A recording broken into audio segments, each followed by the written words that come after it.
Cheers! Welcome to Movie Bitches, episode 139. Tonight we're reviewing Moonlight. You said it so weird. I did say it weird, whatever. And you just reminded me, sidebar, there was this terrible TV show called Moonlight about a vampire detective, and it was like some good trash. It was so bad. I fed you. You were dying out there, and I brought you back to life with my blood. With my blood. Vampires, not a werewolf. No, it didn't make a lot of sense. Okay, I mean, I guess like a vampire under the moonlight. You know, you had to be careful about when he went outside, but he would solve crimes, and he had like a sexy, human that was his partner. Oh my gosh. It was Dante's Cove. Like, Ooh. less gay sex, but like Dante's Cove level, like, what is this? Might have to rewatch that. Maybe. First things first, shout out to our wine sponsor, Wink. Trywink.com/moviebitches. You get $20 off your first month if you try it out. So try it out. Try it out. We like the wine. If you like wine, you like this. You get to like do a whole thing and pick out like what you like, and then they recommend wines based on your profile. So we've only gotten one that we didn't like. yeah, and then you can rate them. So and say like, don't send me that one again, and they don't. Moonlight, the new Oscar-nominated drama about like a teen. Well, it's about a boy who grows up in Miami, the streets of Miami. Yes. I mean, it's basically like a less pretentious, more poignant, and powerful boyhood. Sure. Without the gimmick. Right. I mean, very disparate, like trajectories. Totally. But like, it's that kind of like, growing up through adolescence and following the same character. 3 chapters. I liked this movie. Yes. It's very good. It's very good. It took me a while to get there. At least halfway through the second act, I was sitting there being like, this is fine, but I don't see how this is a Best Picture nomination. And then at the end, I was like, I get it. I really liked the first part and the last part. Yeah. The middle part was a bit draggy for me. It was, but it also, what I liked about it was that the movie kind of had just, this slow build, where each scene that you saw was slow, but, gave you pertinent data that ultimately completed the puzzle. There was parts in the middle chapter that I enjoyed, but I guess, for me, having a lead character who barely speaks, that kind of thing drives me nuts. I feel you on that. And so, I mean, I did like that the movie itself would have characters be like, come on, you can put a sentence together, let's do this. Characters literally were like, you have to talk now. You know what I mean? So I was like, okay, the movie gets it, but then at the same time, I feel like just had the whole thing been just trimmed down. Sure. Still you have can these still long, have that effect. lingering, whatever, but it was almost just too much of him not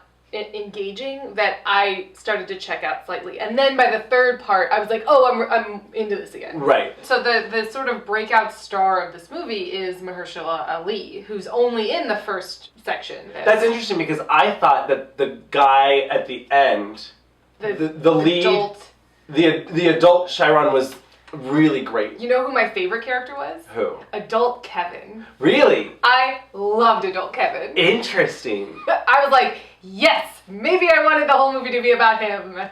No. Yeah. Interesting. What I really loved about the acting... Why not make it about Kevin? Well, I mean, that could be... It's a different side of it, but I found him to be very interesting. Yeah. Well, that is interesting too because make it about both of them. I don't know. I really that could have been a little bit more Kevin. interesting too if you had gone through their different childhoods and how they both dealt with these feelings. Yes. What I really liked about this movie was it starts off of just kind of the conversation of sexuality. Right. Particularly in the African American community where in a lot of circumstances, it's even more stigmatized, or there's a lot of more taboo. It's like prescriptions, everyone would be telling him what to do, how to be a man, or whatever, right? Yeah. And then, so it's this conversation of sexuality and gender and masculinity that it's in the third act, he is older and has decided to take all of these lessons that they've given him about how to be a man. The man everyone said he needed to be. And he's still gay, and he's still, you know, and so what I really liked about the acting of old Chiron was that, like, he's this, like, big built badass. He was ripped. And he's acting a certain way and whatever, right? And then, like, the second that he gets that phone call and that he's interacting with adult Kevin, it's like he adopted the same mannerisms and whatever. And I was like, this is, like, really good. Well, I loved that Kevin was like, what are you doing wearing that grill? Like, he was just like, what's this? Yeah. What's happening right now? No. Stop. Like, he was like his little pep talk. He was like, this is too much. No. Stop. And I was like, yes, finally! Like, that's why I loved adult Kevin. He said it like it was. Sure. And it was just like, finally. Didn't Kevin always say it like it was? Yes, but before he was like pretending to be like, oh, I slept with all these hoes and like blah, and I was like, oh, this is boring, I don't like this. But again, that was like that was his response to his environment. But I was like, I'm less interested in this. I've seen this. Sure. Ooh, yeah, adult Kevin, yes. You make that chef special with all that cilantro. Oh my God. There was so much cilantro on those beans. I was like viscerally upset. And then he eats it, and then it falls on the table, and then he eats it, and cilantro. It was horrible. It's horrible. It's the worst part of the movie. I was watching the first act, and for some reason, I was really worried the whole time that Mahershala Ali was going to be a child molester.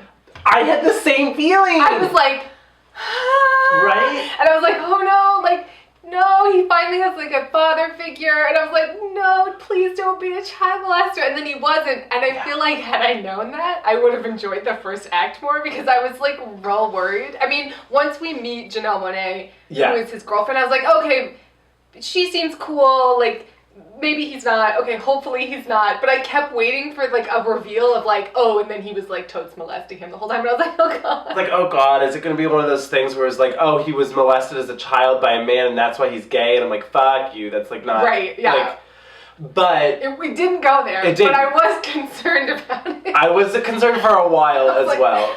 So I have a question. Uh-huh. What happened to Juan? I don't know. Did I, like, zone out? Did they explain it? I'm assuming he either died or... There was dialogue that was hard for me to understand. Yeah. The sound mixing or something was a little difficult for me. I felt like I had the volume turned up. Well, this has a lot of tropes of indie movies where it's, like, a lot of camera angles in the backseat of cars, a lot of hero shots where you're following the person as they're walking, you know. Oh my God, that first scene was nauseating. Okay, thank you. I was like, what is this, the first act of Hunger Games? It was too much, and I was worried. I was like, what is this, an episode of Glee? It was bad. They're just like circling and But it wasn't even really and... landing on the proper things. It was very weird, and I was concerned, and I'm glad that you brought it up. Good. Because I was like, oh no, please don't beat this movie. Right? I was like, please, and it stopped, and I was like, oh thank God. This movie was good. I don't know, it was really just like it was kind of poetic.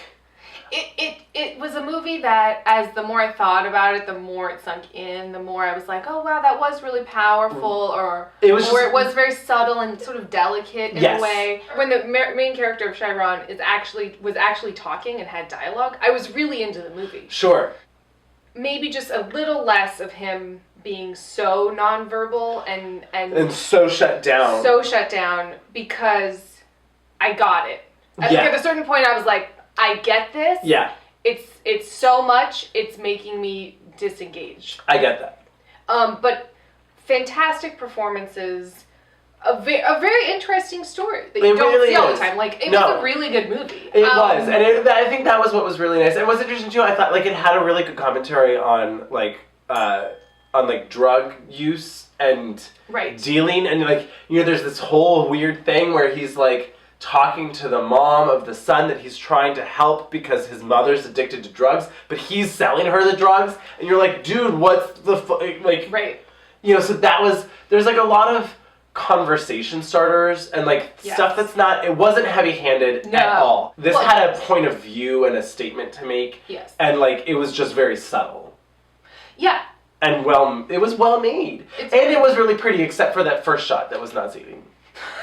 I cannot express how insane that first shot was for me. I was worried. I was so worried. I was like, oh no, this movie's gonna be terrible. What are we gonna do? We can't say that we hated it. Us hate an Oscar-nominated movie? Never. I was worried that the end was gonna go somewhere real dark. When Kevin shows him the picture of the baby, I was like, oh, he's Right. gonna say he's married and he's not gay anymore, and oh, poor Chiron. And I was like, oh no. And then I was like, oh my god, is Chiron gonna like anchor out and like punch him or like do? I was just like, oh, like my head was going all these places. I didn't think it was going there. Well, I didn't. I thought he might go kill himself, but well, I didn't think he would hurt Kevin. Loved adult Kevin. oh my gosh. No, but I was really happy with the way that it ended. And I love the ending. Honestly, the third act of the movie was the best part Absolutely. of the entire movie, and had that just been a short, I would have been like, I fucking love this movie. Yeah, You know what I yeah. mean? You have like a flashback or whatever, A and couple then you're of cool. flashies, you know, and then it's just like, My Dinner with Andre. When he plays except the song, My Dinner with Kevin. You know? It was yes. Oh my god! I already Shazammed it and downloaded it. Are you surprised? No. I mean, I already knew that song, but I was like, oh yeah, I don't have that. Love it. Oh, I didn't talk about the score, which I thought was fabulous. You know why it was fabulous? Barely noticed it. You know, I didn't notice it. You know what's funny? I didn't really. Like, I didn't, could I sing it to you right now? No. Oh, no. But did I, love it because it was there, but I had Oh, no it was really memory of it? powerful. Yes. I didn't notice it necessarily until the end when I was listening. Like, the credits are rolling and I'm listening to the music and I'm like, oh, fuck. That score was, really, really good. It was a very thoughtful, almost poetry of a film. Right? It was. So, and it's nice because it was based on that play, but it didn't feel like a play. But I liked it. yes, very so, good. cheers. Cheers.